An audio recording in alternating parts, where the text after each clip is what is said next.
Assalamualaikum warahmatullahi wabarakatuh.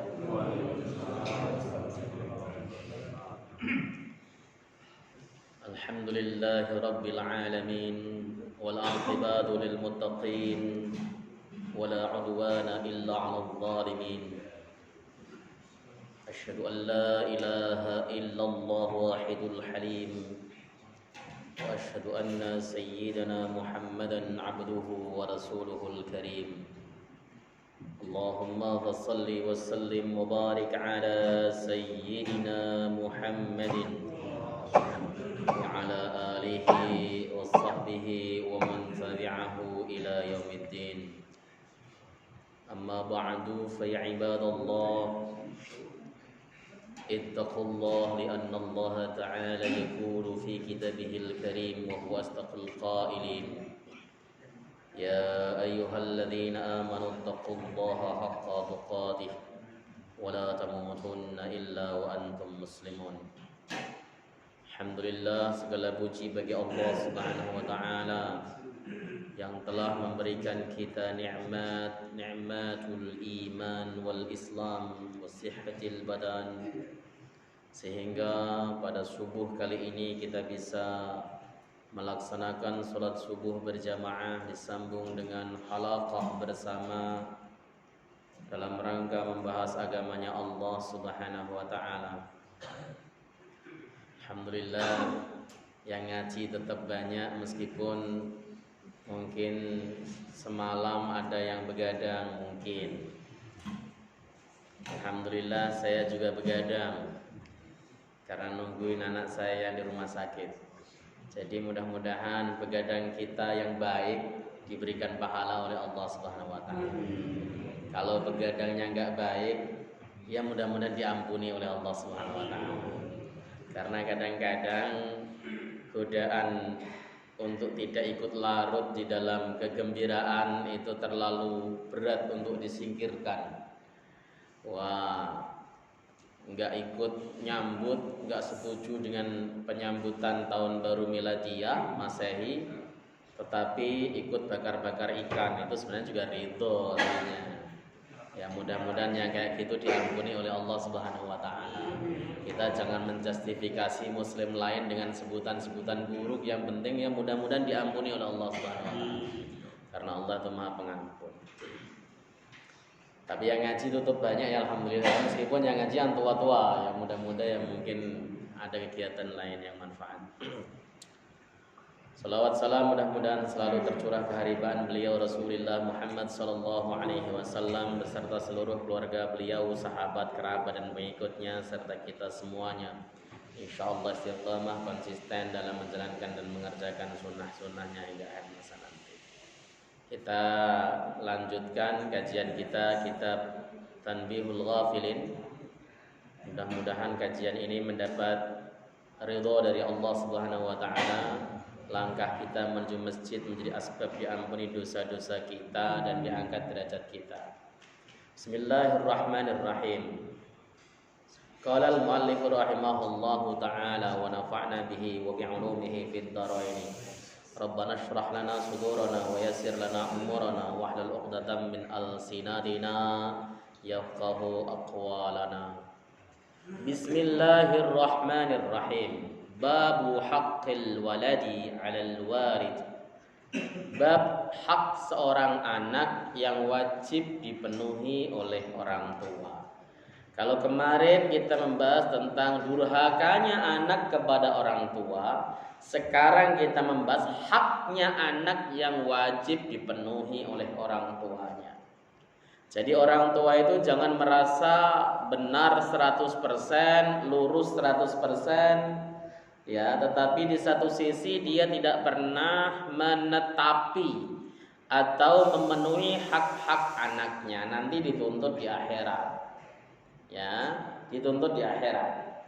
Ya, sebab kita mungkin lalai terhadap hak anak yang wajib kita penuhi. Maka kita akan bahas di sini. Mudah-mudahan pembahasan ini menjadikan kita semakin bertanggung jawab terhadap anak kita sendiri. bertanggung jawab, karena sesungguhnya investasi terbaik itu adalah anak-anak yang saleh dan salehah. Qala al-faqih Abu Lais rahimahullahu taala, berkatalah al-faqih Abu Lais As-Samarqandi, semoga Allah Subhanahu wa taala merahmati beliau. Saya pengen mengulang lagi, Abu Lais As-Samarqandi memperoleh gelar al-faqih itu, saya baca di dalam biografi para ulama, itu dari Rasulullah Muhammad SAW langsung, yaitu ketika beliau mengarang kitab ini, kitab Tanbihul Ghafilin ini, beliau itu sowan di makbarahnya Rasulullah SAW, di makam Rasulullah SAW. Makam Rasulullah dulu terbuka, bebas, gak seperti sekarang yang mau melambaikan tangan salam itu udah diusir-usir sama askar gitu kan. Jadi seakan-akan Muslim yang kesana itu mau nyembah Rasulullah SAW, padahal Nabi sudah berdoa bahwa agar umatnya itu tidak menjadikan kuburannya sebagai tempat ibadah sebagaimana Yahudi dan Nasrani. Tapi ya tetap begitulah. Ketika beliau tidur, ya beliau bermimpi ketemu Rasulullah SAW dan disodorkan kitab Tanbihul Ghafilin ini, dan beliau baca. Kemudian setelah begitu Rasulullah kemudian mengatakan bahwa beliau ridho terhadap ini, duhai al-faqih, aku ridho terhadap kitab ini, duhai al-faqih, begitu. Kemudian beliau terbangun dan kitabnya ternyata bergeser tempat. Sejak saat itulah kemudian sematan al-faqih, orang yang sangat paham agama, disematkan kepada Abu Lais As-Samarqandi. Hadatsana bin Fadal qala hadatsana Muhammad bin Ja'far qala hadatsana Ibrahim bin Yusuf qala hadatsana Abu Muawiyah an Hasan bin Imarah an Muhammad bin Abdurrahman bin Abi Layla an Isa bin Talhah an Abi Hurairah radhiyallahu ta'ala anhu anna an-nabiy sallallahu alaihi wasallam qala, dari Nabi Muhammad, sesungguhnya Rasulullah Muhammad sallallahu alaihi wasallam bersabda, min haqqil waladi 'alal walidi thalathatu asya. Sebagian daripada hak anak yang wajib dipenuhi oleh orang tuanya itu ada 3 macam. Ini sebagian hak anak yang wajib dipenuhi oleh orang tuanya. Yang pertama, ayyuhsina ismahu idza walada. Dia memberikan nama terbaik kepada anaknya tatkala anaknya lahir. Pada saat anaknya lahir, kewajiban pertama orang tua itu memberikan nama yang terbaik, yang terindah. Nama-nama yang terbaik itu adalah Abdullah dan Abdurrahman.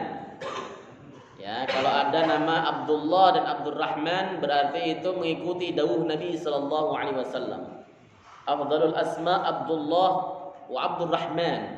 Utama-utamanya nama adalah Abdullah dan Abdurrahman. Kemudian setelah itu nama-nama Nabi Muhammad, Ahmad, kemudian Ibrahim dan sebagainya, itu adalah nama-nama utama, nama-nama pilihan. Tujuannya apa? Tafaulan, mengambil kebaikan dari nama tersebut. Misalnya ada anak dinamakan Yusuf, mudah-mudahan dia di samping seganteng Yusuf juga akhlaknya sebagus Yusuf. Ketika kemudian anaknya dikasih nama Muhammad, maka dia berharap mudah-mudahan akhlaknya terpuji sebagaimana Rasulullah Muhammad SAW. Begitu. Jadi ngasih nama anak itu yang baik, yang bagus. Kalaupun dikasih nama selain itu silahkan, yang penting maknanya bagus. Jangan asal kasih nama. Coba. Nama Kusrin itu artinya apa? Kasaro Kusrin. Kusrin itu artinya pecah. Kalau Khusrin pakai kha artinya rugi. Kalau Kusrin pakai kof artinya kulit. Maknanya apa kemudian itu? Maka yang namanya Kusrin dirubah. Nggak ada di sini ya. Kalau orang Jawa. Saya punya tetangga punya nama anak dikasih nama Joko Kendil. Coba bayangkan. Dikasih nama Joko Kendil, betul-betul nama Joko Kendil. Sampai kiai di tempat saya itu protes, rubahlah nama anakmu, jangan Joko Kendil. Kita kan nggak tahu anakmu nanti jadi apa. Siapa tahu anakmu jadi ustadz. Masa ustadz Joko Kendil, itu kan nggak enak. Kalau Pak Jokonya ikut, kalau tinggal kendilnya, ya kita panggilkan penceramah kita Al Ustadz Kendil, kan nggak enak. Dia malu. Ubahlah. Kalau kamu mau rubah saya kasih duit, kata kiainya. Kan dia ngomong, anak-anak saya sendiri kok suruh rubah. Ya terserah saya, begitu. Ya sekarang anaknya udah gede dirubah sendiri sama anaknya. Malu pakai nama Joko Kendil. Itu orang tuanya salah. Orang tua itu harus kasih nama yang terbaik, yang maknanya indah, yang maknanya keren. Ya. Yang maknanya bagus. Boleh pakai bahasa Ajam, pakai bahasa Jawa boleh, karena nabi-nabi itu banyak yang bahasa Ajam bukan bahasa Arab. Ibrahim misalnya itu bukan bahasa Arab, ya. Musa, Isa itu bukan bahasa Arab. Silahkan pakai nama-nama selain bahasa Arab, tetapi maknanya bagus, maknanya keren. Misalnya Rahayu, itu kan bagus. Ya. Atau misalnya kalau laki-laki Edi, itu kan bagus. Maknanya Edi kan bagus memang. Atau apa ya? Agus itu artinya apa sih? Saya bahasa Jawa juga nggak tahu. Agus itu mananya apa? Setahu saya Agus itu singkatan, agak gundul sedikit gitu kan. Tapi saya nggak tahu mana sebenarnya. Tapi itu juga bagus menurut orang-orang yang dikasih nama beliau begitu.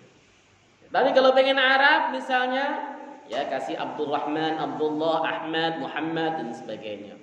Ya, atau kasih nama-nama yang indah. Sekarang banyak sekali buku-buku nama yang keren. Ya, kalau bapak misalnya merasa namanya sekarang kurang bagus secara makna karena bapaknya dulu nggak tahu dan sebagainya, belum pernah ngaji secara daqiq, maka boleh dirubah. Karena para ulama zaman dahulu kala pun kalau memang namanya pengen dirubah ya dirubah, nggak masalah. Meskipun di KTP tetap salah. Jadi kasih nama terindah yang paling keren. Sekarang itu nama rata-rata 3 suku kata. Kenapa? Supaya kalau bikin paspor pengen haji umroh gak kesulitan. Ya, kalau nama cuma 2 kata atau suku kata 1 itu gak susah bikin paspornya. Misalnya ada nama Jumadi misalnya. Itu kalau bikin paspor itu bapaknya disangkutin, kakeknya disangkutin, sulit. Makanya sekarang daripada repot-repot nama anak itu rata-rata 3. Ya, seperti itu. Yang kedua, yu'allimuhul kitaba idza aqala, dan mengajarkan Al-Qur'an tatkala dia sudah berakal. Jadi mengajarkan agama, mengajarkan Al-Qur'an itu kewajiban orang tua, bukan kewajiban guru TPA. Itu dicamkan. Orang tua yang wajib.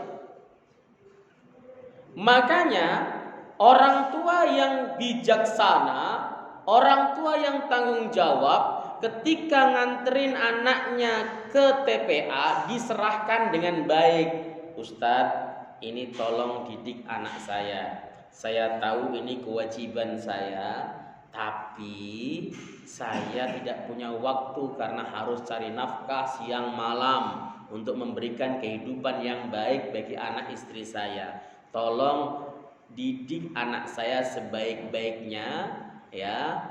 Ini saya tahu ini kewajiban saya, tapi saya pasrahkan kepada antum. Sudah, serahkan dengan cara begitu. Konsekuensinya apa? Ya kalau yang diserahkan kewajiban, ya kalau iurannya mahal dikit jangan ngamuk-ngamuk. Kewajiban kok maunya gratis. Kalau TPA bayar 15.000 aja atau 20.000 protes orang tua. Ngaji kok membayar gak lillahi ta'ala. Emang bayar listrik itu lillahi ta'ala, Pak? Ya. Dia cari nafkah kemana-mana, nyari duit kemana-mana, dapat duit. Anaknya suruh ngelola orang, padahal kewajiban dia. Kalau nanti anaknya bodoh, yang dituntut juga dia di akhirat. Kalau anaknya pintar, yang metik juga dia di akhirat. Diserahkan ke guru TPA, maunya nggak bayar. maunya gratis. Bahkan banyak loh anak-anak TPA itu yang datang ke masjid nggak dianterin orang tuanya, kan songong namanya. Datang ke masjid, daftar sendiri nih, kasih duit, ini kurang ajar. Yang kedua, mentang-mentang kaya yang datang pembantunya. Jangan. Ini penting loh, serius. Kewajiban mengajarkan Al-Quran, kewajiban mengajarkan agama itu kewajiban orang tua. Kalau ada anak gak bisa baca Quran, nanti yang digoreng sama malaikat di neraka itu adalah orang tuanya, bukan guru TPA. Guru TPA-nya profesional. Kalau mengajarnya tepat waktu. Kalau nggak ngajar orang tuanya komplain, anak saya kok nggak pernah diajari dan sebagainya. Iuran 15.000 kok pengen bagus bagaimana? Ya. Sekarang les piano berapa sekarang di Jakarta? Sebulan berapa les piano? 400.000, 500.000 dibayar. Les piano, les gitar, les musik dan sebagainya. 500.000 per bulan dibayar. Padahal nggak manfaat apapun ketika bapak nanti mati. Emang ketika bapak mati langsung kemudian dinyanyikan lagu piano dapat kiriman pahala? Enggak. Ini serius. Kenapa? Karena saya pernah jadi pengelola TPA. Saya ajak rapat orang tua, bapak-bapak, ibu-ibu. Kita karena guru TPA juga butuh gaji, ya dan sebagainya. Untuk beli sabun, untuk beli pasta gigi dan sebagainya, maka iuran kita naikkan. Jadi 15.000. Waduh Ustadz mahal dan sebagainya. Protes semua orang tua. Nggak ada yang mengatakan jangan 15.000 Ustadz, 50.000 nggak ada. Sekaya apapun dia. Investasi akhirat kok jadi pelit gitu loh. Padahal ini investasi akhirat. Nanti ketika bapak mati, mau mati saja, anaknya kalau pintar ngaji baca Yasin, Bismillahirrahmanirrahim, Yasin wal Qur'anil Hakim, baca Yasin. Orang yang mau mati yang ngap-ngapan jadi teduh, meninggalnya husnul khotimah. Kalau nggak bisa ngaji, bapaknya ngap-ngapan malah, Pak, kami ikhlas Pak, kalau bapak memang pergi saja Pak, ikhlas, kami ikhlas. Apa bahasa-bahasa gitu? Kenapa? Karena nggak bisa ngaji. Ketika bapak sudah di alam kubur, datang anaknya, doain, bacain Quran sebisanya. Kalaupun baca Fatihah, Fatihahnya fasih, pas makhrajnya, diterima sama Allah. Nggak pernah ngaji baca Fatihah waladhdallin, wal maghdubi alaihim waladhdallin. Lah apa itu? Yang salah siapa? Yang salah orang tuanya. Karena kewajiban orang tua itu wajib mengajarkan agama, mengajarkan Al-Quran kepada anaknya. Anaknya bisa sholat karena guru TPA. Serius. Bapak ngandelin guru SD, guru agamanya nggak bisa apa-apa Pak. Buktikan anak-anak yang nggak ngaji di TPA cukup sekolah pelajaran agama cuma 2 jam setiap minggunya cuma 2 jam, 3 jam lah mungkin kurikulum kemarin 3 jam. Bisa apa 3 jam?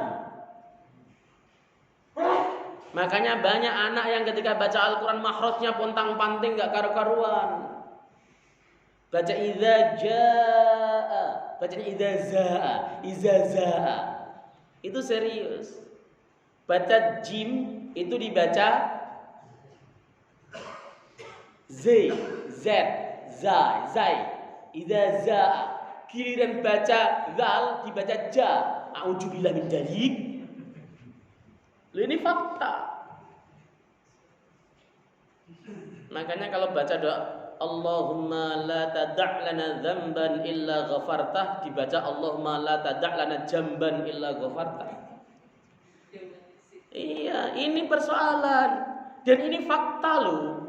Saya itu banyak menjumpai anak-anak SMP, SMA yang bacanya makhrajnya luar biasa jeleknya. Kenapa? Karena nggak dikelola oleh TPA.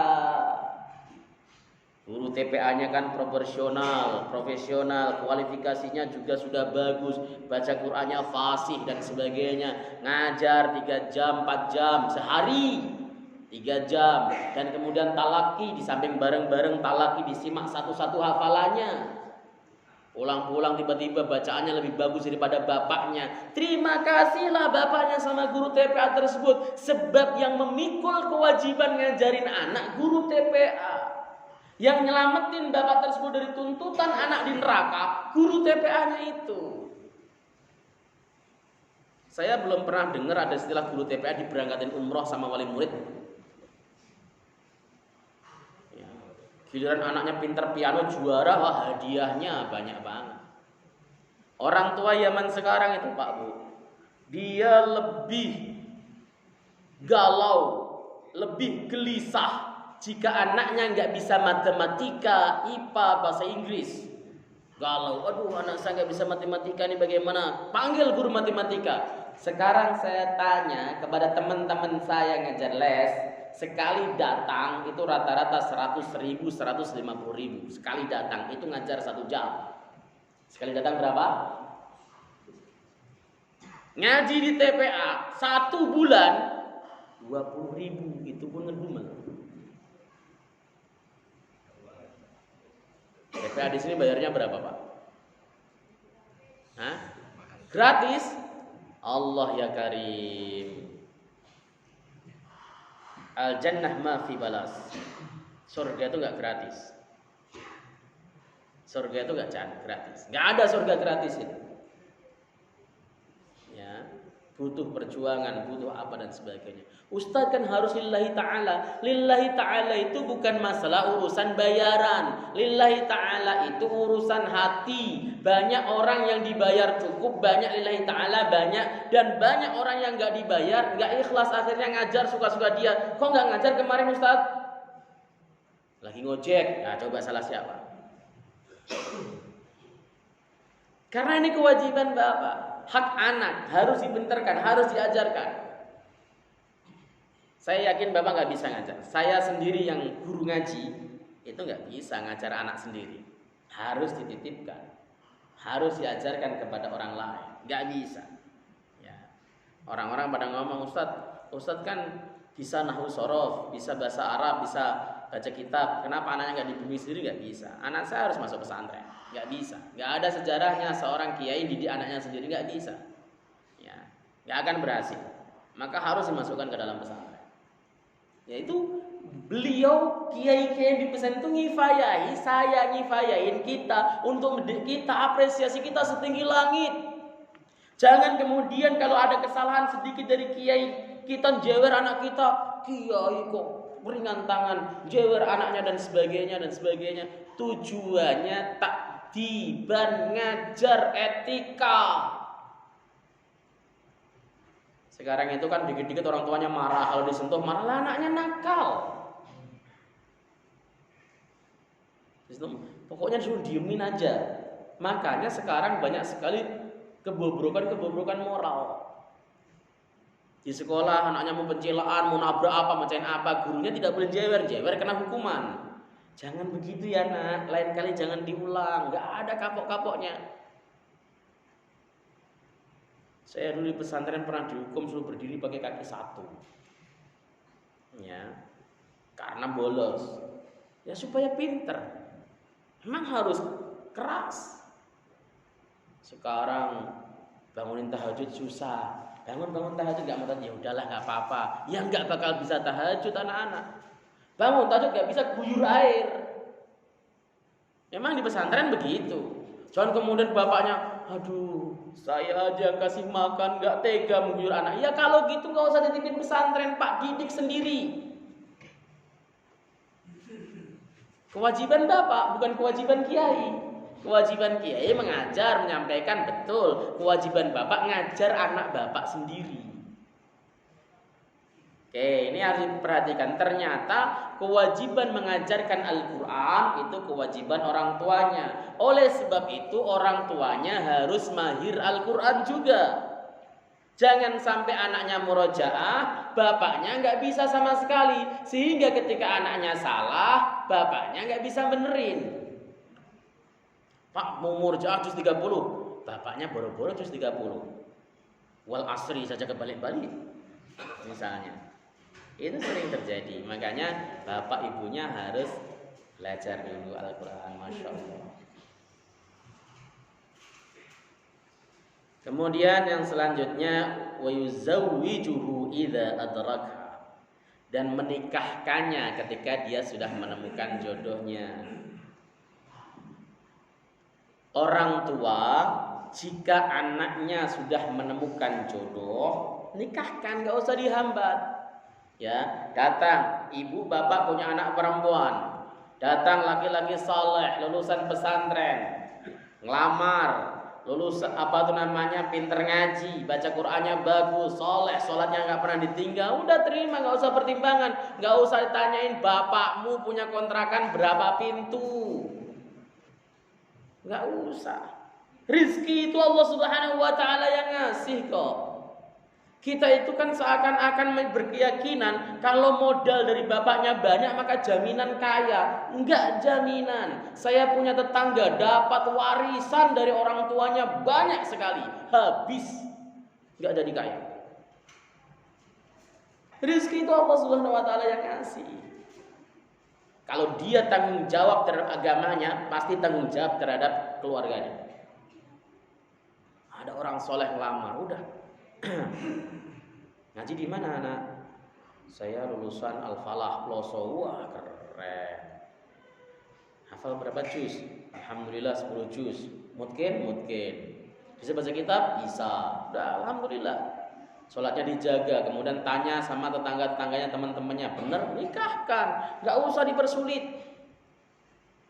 Sekarang memang orang kita hidup di zaman akhir di mana tolok ukur untuk memandang manusia mulia atau tidak itu harta. Ya. Inna akramakum indan nasi dunyakum. Sesungguhnya orang yang paling mulia menurut manusia adalah hartanya. Semakin hartanya banyak maka semakin mulia. Orang gak bisa ngaji sekalipun, kalau paling kaya di lingkungan ini pasti dicium tangannya ketika ke masjid. Gak bisa ngaji, tapi paling kaya. Ketemu, wah cium tangannya, DP lah pokoknya. Kalau ada undangan, besok ada acara tahlilan di rumah saya, datang semuanya ngerubut. Karena berduit. Maka dakwah untuk zaman sekarang itu sasarannya harus begitu. Harus menyadarkan orang bahwa dunia itu adalah zillun zail, bayang-bayang yang akan menghilang. Jangan dijadikan tolak ukur dunia itu. Ya. Anaknya punya dilamar dengan orang yang baik, nikahkan. Anak laki-lakinya sudah lulus pesantren, carikan perempuan yang baik. Selesai. Biar mereka sendiri yang berusaha dan Allah Subhanahu wa Ta'ala yang mencukupinya. Begitu kan? Itu kewajiban, Pak. Bapak menikahkan anaknya itu kewajiban. Oke. Wa ruwiya an Umar radhiyallahu ta'ala anhu anna rajulan jaa ilaihi bibnihi. Dari Umar radhiyallahu taala anhu, sesungguhnya ada seseorang datang kepada Sayyidina Umar dengan membawa anak laki-lakinya. Jadi ada orang menghadap Sayyidina Umar bin Khattab radhiyallahu taala anhu, dia datang dengan anak laki-lakinya. Faqala, kemudian orang tadi berkata, inna bani hadza ya'iquni. Sesungguhnya anakku ini durhaka kepadaku. Sayyidina Umar, anakku ini durhaka kepadaku, berani membentak aku, berani melawan aku, berani memukul aku. Kata si orang tua ngadu kepada Sayyidina Umar. Faqala Umar radhiyallahu ta'ala anhu lilibni. Kemudian berkatalah Sayyidina Umar kepada si anak tersebut, amma takhafullaha fi uquqi walidik. Apakah kamu tidak takut kepada Allah dalam durhaka kepada orang tuamu? Enggak takutkah kamu kepada Allah? Ya, fa inna min hakil walid kada wa min hakil walid kada. Sesungguhnya hak orang tua itu harus begini, hak orang tua yang wajib kamu lakukan harus begini. Faqala al-ibnu, maka berkatalah si anak, ya amiral mu'minin, wahai amirul mu'minin, amma lil ibni ala walidi haqqun. Apakah seorang anak itu memiliki hak yang wajib dikerjakan orang tuanya? Adakah hak saya sebagai anak yang wajib dikerjakan oleh orang tua saya, ya Amirul Mukminin? Qala, Umar mengatakan, na'am, betul. Haqquhu alaihi ayyustanjaba ummahu. Hak yang pertama yang wajib dilakukan oleh orang tuanya adalah memilihkan ibu untuknya. Ketika seorang anak, ini ingat ya, kemudian dia durhaka, dia nggak bisa apa-apa, nggak bisa ngaji dan sebagainya, jangan-jangan bapak salah nyari ibu. Kok ibu? Kenapa ibu? Karena al-ummu madrasatul ula. Ibu itu sekolahan yang pertama. Sebelum anak itu masuk TPA, sebelum anak itu masuk pesantren, sebelum anak masuk SD, pendidikan agama itu terletak di tangan ibunya. Kalau pada saat pagi hari bapaknya kerja nyari nafkah, ibunya nyetelin lagu-lagu India, anaknya akan pinter joget India. Ya kan ibunya suka begitu, ibunya nyetelnya sinetron terus anaknya juga senang sinetron. Kalau ibunya suka nyetelin murotal Al-Quran, anaknya akan cinta Al-Quran, kan begitu. Tergantung ibunya. Karena madrasatul ula itu ibu. Anak akan mencontoh ibunya. Setiap hari ibunya ngomong bahasa-bahasa binatang, ya, mulai dari jingpi dan sebagainya diomongin semuanya, anak akan niru kayak madrasah yang pertama. Jadi Pak, pilih ibunya anak-anak yang terbaik. Udah terlanjur ya Bapak ya, istighfar kalau udah terlanjur. Ya, karena itu juga yang terbaik insya Allah. Mungkin kesalahannya ada di pendidikan selanjutnya, bukan di ibunya. Ibunya sudah bagus.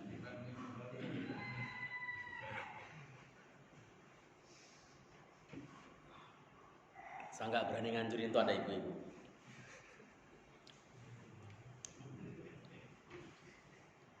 Yakni la yatazawwaju imra'atan dani'atan likaila yakuna lilibnihi ta'yirun biha. Artinya dia tidak boleh menikahi perempuan yang buruk akhlaknya.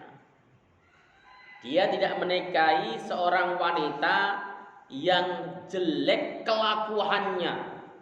Jangan. Makanya nanti ini ibu-ibu, bapak-bapak ingat-ingat, ketika anaknya sudah remaja, dia sudah waktunya menikah, jangan diizinkan dia menikah gara-gara kenal di media sosial. Jangan. Banyak sekali orang-orang yang tertipu dengan media sosial. Mulai dari wajahnya padahal jelek banget, tapi kalau di medsos jadi cantik, jadi ganteng. Ya. Kenapa? Tipuan kamera. Kulit hitam itu bisa jadi putih sekali di kamera. Itu yang pertama dari sisi fisik. Dari sisi akhlak, banyak sekali orang-orang yang soleh di media sosial, tapi tidak soleh di dunia nyata. Orang itu sering setiap harinya postingnya Quran, posting hadis, posting kalam ulama, nggak sholat orangnya, ada itu orang kayak gitu. Maka disebut mufti Facebookiyah. Ya. Saya itu dulu tahu seseorang, tapi alhamdulillah menjelang wafatnya dia taubat kepada Allah Subhanahu wa taala. Dia itu kalau posting di Facebook, kalam ulama, kalam nabi, bahas masalah agama sampai dalam banget. Yang ngutip perkataan ulama-ulama saleh, kemudian diposting di Facebook, nggak pernah sholat. Ada azan maghrib, Allahu akbar, gitu kan? Dia malah main gitar. Andai ketahui. Itu serius lah, masya Allah. Suka minum dan sebagainya. Tapi alhamdulillah menjelang dia wafat muda dia, itu dia taubat kepada Allah Subhanahu wa taala. Salatnya udah mulai bagus lagi. Tapi itu contoh.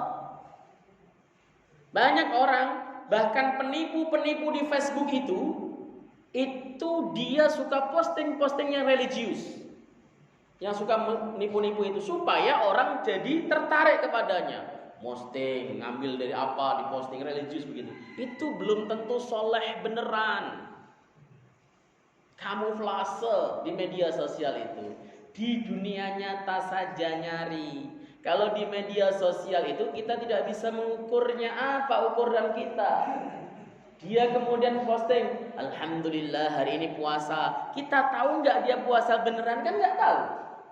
Maka jangan jodohkan anak ibu bapak lewat media sosial. Kenapa? Karena kita itu berkewajiban untuk mengarahkan anak kita agar memilih jodoh perempuan yang baik untuk anaknya, supaya anaknya nggak rusak sama ibunya sendiri, nggak rusak sama orang tuanya. Wakala, kemudian Umar berkata lagi, wa yuhsinu ismahu, dan dia memberikan nama terbaik kepada anaknya, memberikan nama yang indah. Tadi sudah saya jelaskan. Ya, kemudian wa yu'allimuhul kitaba, dan dia mengajarkan Al-Qur'an kepada. Jadi hak anak itu ada 3. Kalau di sini juga hak anak. Yang pertama, dia dipilihkan ibu yang terbaik. Ibu terbaik itu ibunya yang akhlaknya baik, sholatnya rajin, itu seperti itu.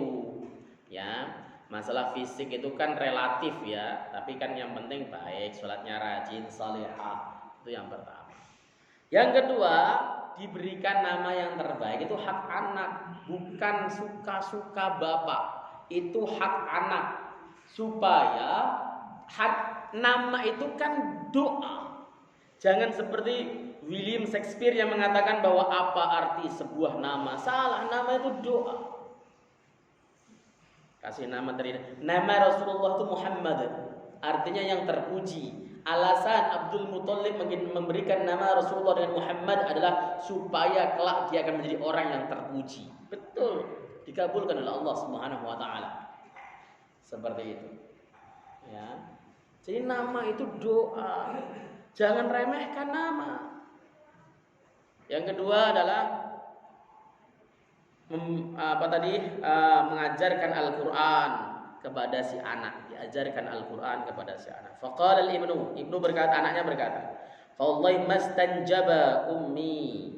Demi Allah, bapakku itu tidak pernah memilihkan ibu terbaik untukku. Jadi tidak pernah memilih ibu, enggak pernah. Wa ma hiya illa sundiyah istaraha bi arba'in mi'ati dirhamin. Dia hanya seorang budak kulit hitam yang ia beli dengan harga 400 dirham. Jadi seorang budak yang enggak tahu agama, enggak tahu apa-apa, dibeli dengan 400 dirham. Udah, segitu saja. Ini kan sama dengan orang yang tadi, yang kenalan cuma beberapa bulan, itu pun di Facebook, di media sosial, lalu dinikahkan. Kan seperti itu. Iya, kemarin itu ada kasus yang terbaru itu. Kasus terjadinya perzinahan antara menantu dan mertua. Itu juga adalah bentuk kesalahan dalam mencarikan jodoh. Ya, akhlaknya tidak jadi ukuran. Kadangkala ibu-ibu terutama ini tergiur satu dengan pekerjaan anaknya. Anaknya kerjanya mana? Oh, kerjanya mapan ini, udah jadi mantu saja. Yang kedua adalah fisik anaknya. Jadi kalau kemudian calon mantunya datang fisiknya bagus dan sebagainya, itu bangga dan sebagainya. Itu adalah kekeliruan. Karena bagaimanapun agama nomor 1. Agama itu nomor 1. Makanya ada hadis yang mengatakan tungkahul mar'ah lil arba'ah. Perempuan dinikahi karena 4 hal. Ya. Linasabiha, li jamaliha, wa linasabiha, wali maliha, kemudian wali diniha, fa alaika bidaddin taribat yadak. Perempuan dinikahi sebab 4 hal, karena cantiknya, karena nasab keturunannya, karena hartanya, dan karena agamanya. Carilah yang agamanya bagus, maka Anda akan beruntung. Betul. Sama juga laki-laki, dinikahi juga karena 4 itu. Cari yang agamanya bagus, beruntung Anda. Seperti itu. Insyaallah. Kemudian wala hassana ismi, dan bapakku tidak memberikan nama baik untuk diriku, tidak memberikan nama terbaik kepadaku. Sammani ju'alan, aku dinamakan dengan ju'alan. Ju'alan itu artinya adalah kumbang jantan. Ya. Maka dulu itu Sayyidina Hasan itu mau dinamai oleh Sayyidina Ali dengan sebutan Al-Harb, perang. Ya. Rasulullah mengatakan jangan namain itu, kasih nama Hasan, Al-Hasan. Ya. Jangan nama-nama tuh aneh-aneh. Ya. Kalau dulu kan orang-orang Yaman dulu kala itu kalau kasih nama kan nama-nama hewan misalnya kan, kebu. Nah, kan ada begitu kan, lembu, jaran misalnya. Nah sekarang nama-namanya ada nama-nama pakai nama-nama barat. Orang zaman sekarang lebih bangga anaknya pakai nama Robert, David, Simon, Daniel dan sebagainya. Orang Islam Joshua. Yang terakhir lagi ada Yohanes.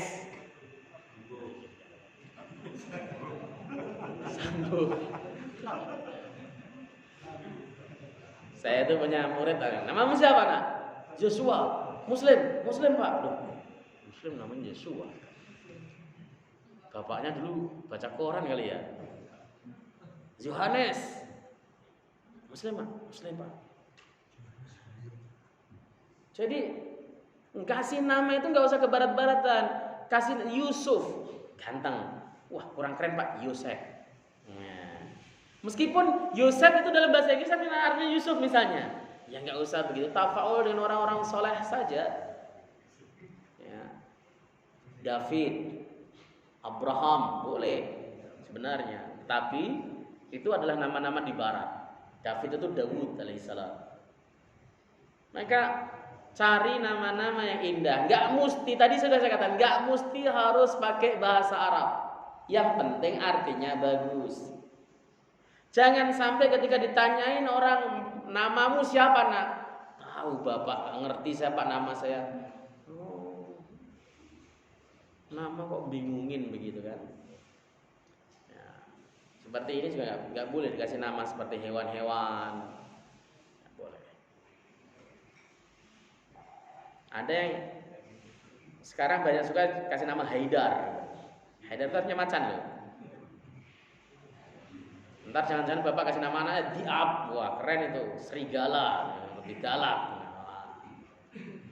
Atau Dubuh gitu kan. Jangan kasih nama anak-anaknya kayak gitu. Kasih nama-nama yang indah-indah, yang soft. Ahmad misalnya, itu bagus. Kasih nama Ahmad seperti nama saya. Ahmad itu bagus. Muhammad itu bagus. Oh umum pak. Ya terserah. Tapi menurut saya tinggal dikasih nama belakang yang bagus lagi, nggak usah kemudian namanya tersebut menghilangkan nama Ahmad, Muhammad, Abdullah dan sebagainya. Abdullah nggak usah Abdullah saja, Abdullah siapa misalnya, Abdullah siapa gitu, keren.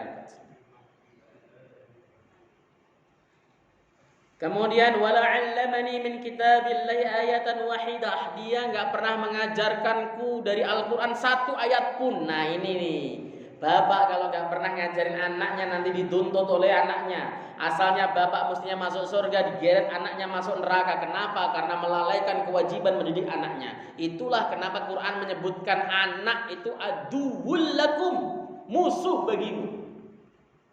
Bagi orang tua yang tidak bisa mendidik anaknya, anaknya nanti akan jadi musuh di akhirat. Musuh yang akan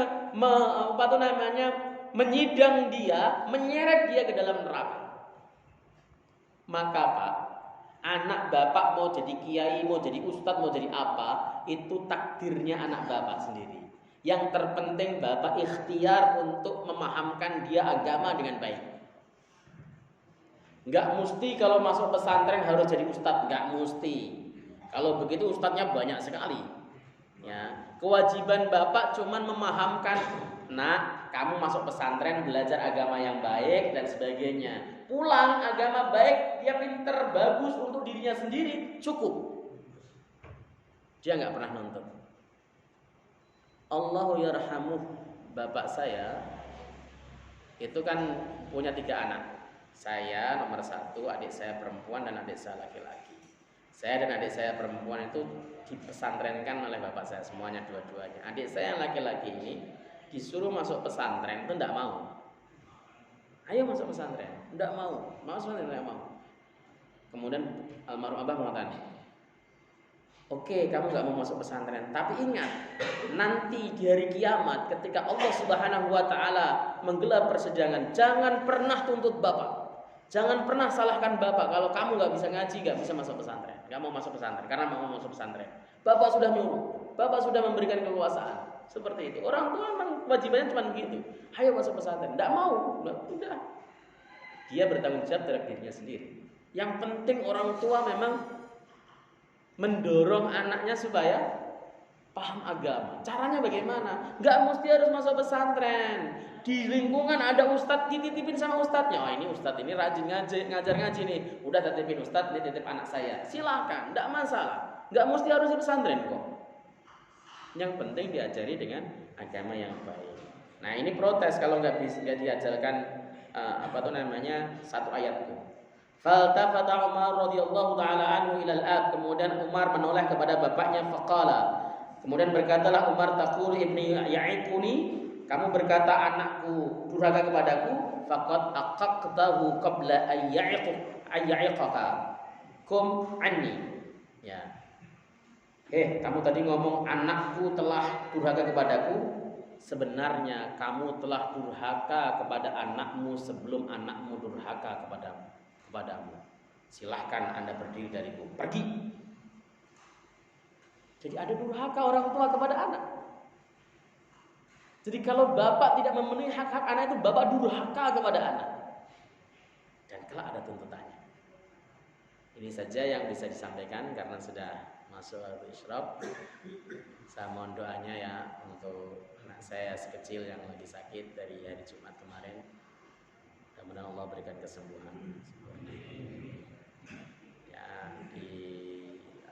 segera diangkat penyakitnya dan bisa kembali pulang bersama kami. Oke, makasih. Kita tutup majelis. Subhanakallahumma wa bihamdika asyhadu an la ilaha illa anta astaghfiruka wa atubu ilaik. Assalamualaikum warahmatullahi wabarakatuh.